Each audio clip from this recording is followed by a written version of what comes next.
Li kieku ma kienx għal pajjiżi li ħoloq dan is-settur tal-gaming kieku minix fejn qiegħed illum.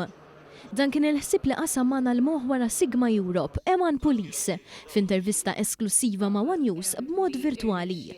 U wkoll jesprimi l-idea tiegħu wara deċenju ta' suċċess f'din il-konferenza fis-settur tal-gaming li spiċċat espandiet b'mod sinifikanti madwar id-dinja.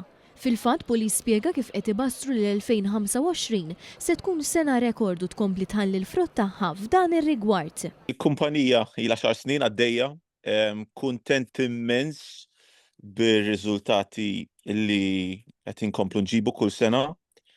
U ma waqafniex hawnhekk sewwa, ġifieri tkabbir tal-kumpanija għadu għaddej b'saħħtu u nistenna li fl-2025 ħajkonna record year sabiħ immens ukoll.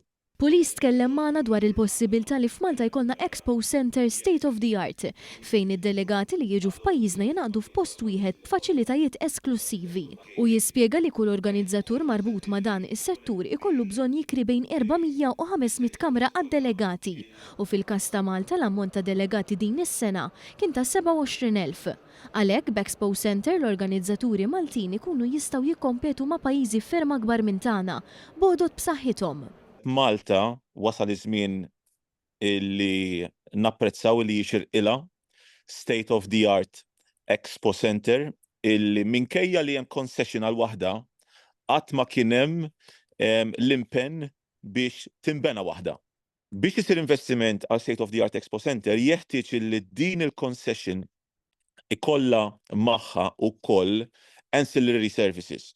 Ġifieri jekk ħajkun hemm hotel magħha, jekk ħajkun hemm catering facilities magħha, nies bħalna li huma mis-settur ħajkunu jistgħu joħorġu lil minn pajjiżna, jitkellmu ma' dawn il-mijiet eluf ta' konferenzi li huma b'saħħithom ħafna u nikkompetu b'mod tajjeb ħafna. Sa dan it-tant irrimarka kif l-importanza ta' din il-konferenza ma tibqax biss fis-setturi immirata għalihom, iżda l-vantaġġi tagħha wkoll qed jinħassu minn diversi oqsma lokali oħrajn.